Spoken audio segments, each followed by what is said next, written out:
मुल्क ऐं सिंध जी मौजूदा सूरत हाल ते ॻाल्हि ॿोल जे सिलसिले में आउं रुख सिंधी अवां सां मुख़ातिब आहियां। अॼु पाण पंहिंजे कालम जे सिलसिले में इन सुवाल जो जवाबु ॻोल्हण जी कोशिशि कंदासीं त छा सिंधियुनि जी हैसियत रेड इंडियन खां बि नीच बणिजी वई आहे। दोस्तनि खे गुज़ारिश आहे त हू सिलसिले खे अॻिते वधाइण खां अॻु असांजे चैनल खे सब्सक्राइब कनि। असांजी हीअ ॻाल्हि ॿोल आख़िर ताईं ॿुधनि जीअं खेनि सूरत हाल ते तवजो करण में आसानी थी। कॾहिं कॾहिं के ख़बरूं या ऐलान बाक़ी जग जहान लाइ नंढड़ा हूंदे बि ॾाढा छिरकाईंदड़ ऐं मानाइता हूंदा आहिनि। किन क़ौमुनि जा के तारीख़ी क़दम ऐं फ़ैसिला पंहिंजनि अज़मतुनि सबबि वॾ माण्हुनि लाइ मुक़ररु थियल मिड़नी मापनि ऐं पैमाननि में बि समाइजी न सघंदा आहिनि। अहिड़ो ई हिकु फ़ैसिलो 20 सदीअ जी पुॼाणीअ वारे साल जी शुरूआत में अमेरिका बहादुर करे वाक़ई इन्हनि मुल्कनि ऐं क़ौमुनि लाइ जुरतमंदाणो ऐं इंसाफ़ भरियो मिसाइल क़ाइमु कयो जिन पंहिंजी तरक़ी ऐं तइमीर जो बुनियादु ॿियनि मज़लूम क़ौमुनि सतायल ऐं महरूम कयल माण्हुनि जे रत ऐं पघर ते विधो आहे। अमेरिका सरकार नए साल जे मौक़े ते अमेरिका खंड जे असुल रहवासियुनि रेड इंडियन जी ज़मीन ते पहिरीं आलमी जंग जे मौक़े ते कयल कब्ज़ो ख़तमु करण जो ऐलान कयो, जंहिं मूजिबि रेड इंडियंस खे 32,000 हेक्टर ज़मीन वापसि कई वेंदी। हलंदड़ सदीअ दौरान कंहिं मुल्क तरफ़ां कंहिं ॿी क़ौम जी एॾी वॾी एराज़ी रज़ाकाराना नमूने वापसि करण जो ही वॾो फ़ैसिलो हूंदो।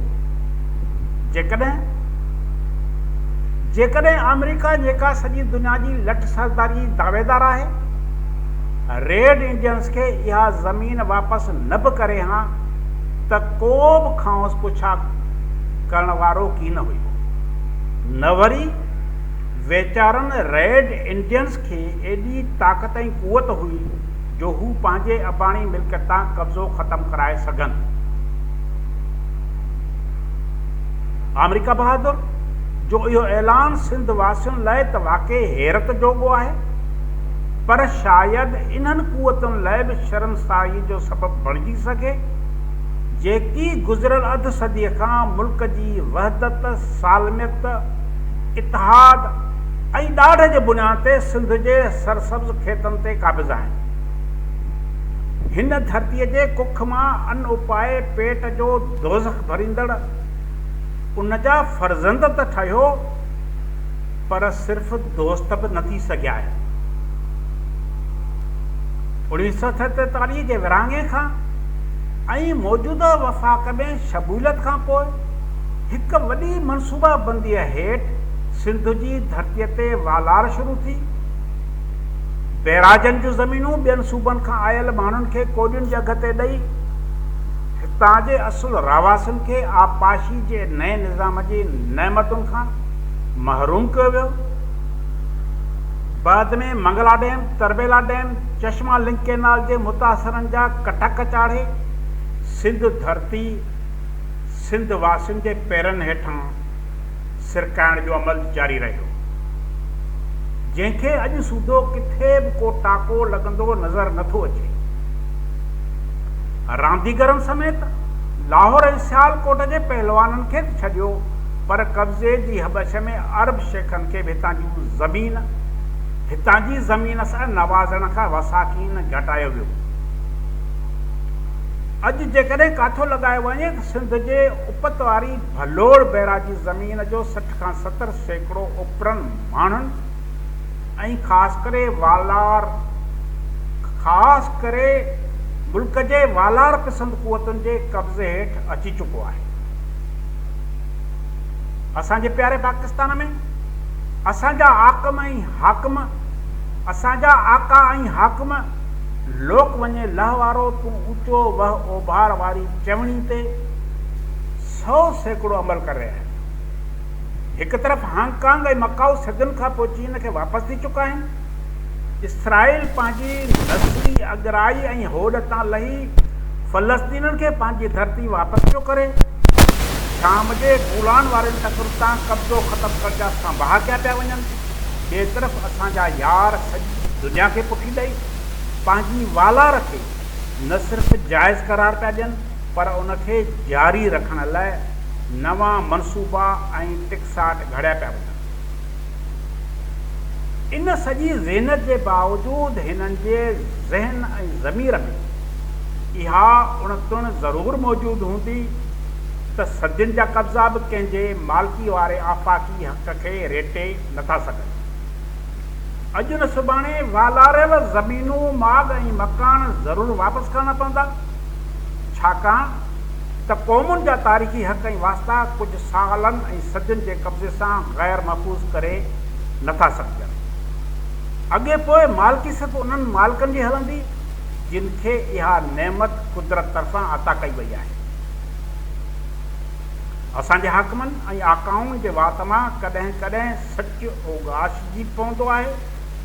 हू न चाहींदे बि एतिराफ़ करे विझंदा आहिनि त हिननि मुल्क जे मज़लूम क़ौमुनि सां इंसाफ़ भरियो सलूक न कयो आहे, पर पोइ बि हू ॾोहनि जो एतिराफ़ करण बावजूद बि उन्हनि जो अज़ालो करण खां गोथनाथूं कंदा आहिनि।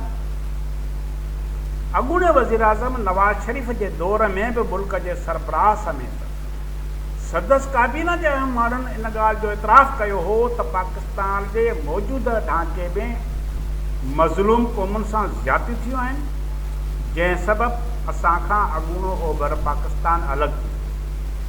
ख़ुदि अॻूणे फ़ौजी सरबराह जनरल परवेज़ मुशर्रफ पंहिंजे इक़्तिदार जे शुरूआती ॾींहंनि में क़ौम खे जेका इजरजा ॾिनी हुई, उन जो मुख्य नुक़्तो इहो हुयो त सूबनि खे पंहिंजा इख़्तियार ॾिना वेंदा, साणनि जेकी ज़्यादतियूं थियूं आहिनि तंहिंजो अज़ालो कयो वेंदो। पर अॼु जॾहिं इन्हनि ऐलाननि ऐं इक़रारनि खे 100 ॾींहं बि मस गुज़रिया आहिनि त इहे अणमहसूस थींदड़ दज़ हेठां दॿिजी ग़ाइब थी विया आहिनि। सूबनि खे इख़्तियार ॾियण वारी एजेंडा गॾह जे मथे तां सिंगनि वांगुरु ग़ाइब थी वई आहे। आख़िर उहे कहिड़ियूं क़ुवतूं आहिनि जेकी हाकिमनि खे पंहिंजे ई लफ़्ज़नि जी हुरमत खे पैमाल करण ते मजबूर करे विझनि थियूं। दुनिया अमेरिका जे किरदार खे केॾो ख़राब नज़रुनि सां छो न ॾिसंदी हुजे। इन जे मुख़्तलिफ़ मुल्कनि ख़िलाफ़ कयल कारवायुनि खे केतिरो बि किराहत जोॻो छो न सम्झियो वञे, पर हू अॼु बि दुनिया मथां इन करे राज पई करे जो हिन पंहिंजे मुल्क जे अवाम खे आज़ादियूं घटि वधी सही पर मुहैया करे ज़रूरु ॾिनियूं आहिनि, जंहिंजो असां जहिड़ो मुल्क तसवर बि नथो करे सघे। जेको मुल्क ऐं उनजा हाकिम पंहिंजे ई माण्हुनि खे बुनियादी हक़, इंसानी आज़ादियूं ऐं क़ौमी बराबरी मुहैया करे नथा सघनि, से कहिड़े मुंहं सां ॿियनि क़ौमुनि मथां थींदड़ ॾाढ ऐं ॾहका ख़िलाफ़ आवाज़ बुलंद करे सघनि था। इन सिलसिले में आलमी हिमायत ऐं इमदाद हासिल करे सघनि था। इन करे चङाइनि जी शुरूआति हमेशह घर खां करणु घुरिजे। जीअं अमेरिका रेड इंडियन जी ज़मीन तां कब्ज़ो ख़तमु करण जो ऐलान करे कई आहे। महिरबानी।